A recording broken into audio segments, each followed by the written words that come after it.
Correct cinema ఏంటో చెప్పలేదు ఒక ట్రైలర్ కట్ చేయడం అనేది ఎంతవరకు కరెక్ట్? మహారాజా ట్రైలర్ చూసారా మీరు రిలీజ్కి ముందు? అవును. మహారాజా సినిమాకి ట్రైలర్కి డీకోడ్ చేసి చెప్పండి. అంటే ట్రైలర్ చూసినప్పుడు సినిమాలు ఎంత ఉంటుందో అనిపించిందా మీకు? లేదు. అవును. అంటే కొన్నిటికి చేయలేము సార్, అది అంతే. కొన్నిసార్లు మ్యాటర్ డెప్త్ ఎక్కువ ఉన్నప్పుడు దాని ట్రైలర్లో చెప్పలేము, 2 నిమిషాల్లో చెప్పలేము ఆ డెప్త్ని. ఓకే. సో మీకు టీజ్ చేయగలిగినంత వేయగలుగుతాం సామాన్. ఓకే. సో డెప్త్ ఎక్కువ ఉంది మ్యాటర్ కొంచెం.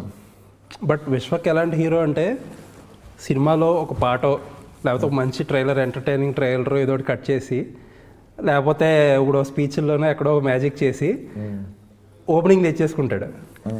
సినిమా టాక్ బయటకు వెళ్ళే లోపలికి ఆ ఓపెనింగ్ రోజున ఒక సిగ్నిఫికెంట్ రికవరీ అయిపోతుంది.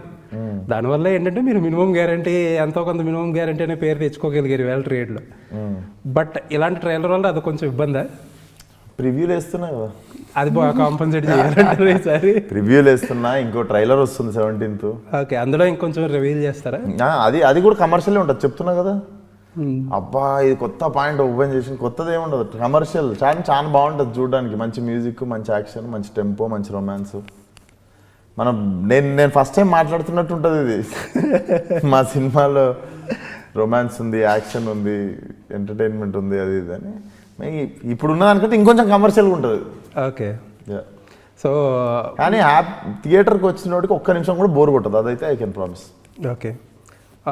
నాకు ఎవరో మీ ఒక క్లోజ్ పర్సన్ ఎవరో ఒక అంటున్నారు, ఇది గైరిచీ టైప్ ఆఫ్ సినిమా ఇది, ఈ ప్యాటర్న్. అండ్ రోడీస్ రఘు గారి క్యారెక్టర్ ఒకటి ఉంటుంది, అది ఎలా క్లిక్ అవుతుంది అని బట్టి సినిమా రేంజ్ డిసైడ్ అవుతుంది అని చెప్పారు ఒక ఆయన. అవునా? సో ఏంటి ఆ క్యారెక్టర్ గురించి చెప్పండి. రోడీస్ రఘు అంటే సినిమాలో బేసిక్గా ప్రతి క్యారెక్టర్కి మేము అనుకుంది లెట్స్ నాట్, అంటే మనం పోలీస్ అనగానే ఇప్పటిదాకా చూడని పోలీసే కనిపించాలి సినిమాలో. అవును. విలన్ అంటే కూడా మనం ఎక్కువ చూడని విలనే కనిపించాలి అని వేసుకున్నది ఫస్ట్ నుండి. సో సునీల్ గారిని అనుకున్నది కూడా మేము అప్పటికి అనుకున్నప్పుడు పుష్ప చేస్తున్నారని తెలుసు మాకు. కానీ బట్ ఇప్పుడు మనం ఎక్కువ తక్కువ సార్లు చూసిన విలన్ క్యారెక్టర్ కదా. అవును. అవును. సో మ్యాక్సిమం లెక్కలు వేసుకునేది ఏంటంటే చాలా తక్కువ సార్లు రిపీట్ అయిన వాళ్ళు ఉండాలి. హర్షవర్ధన్ గారిది చాలా మంచి రోలు. రోడీస్ రఘుని నేనైతే కఠినంగానే ఈ పోలీస్ రోడీస్ రఘు చేస్తుండు అని చెప్పి నేను చెప్పినుండే. సో అన్నీ వదిలేస్తే the triangle love story is one more interesting point in film. Equally చాలా బాగా ఎంటర్టైన్ అవుతారు ఆ love story Shraddha and Meenakshi మధ్యలో జరిగేది.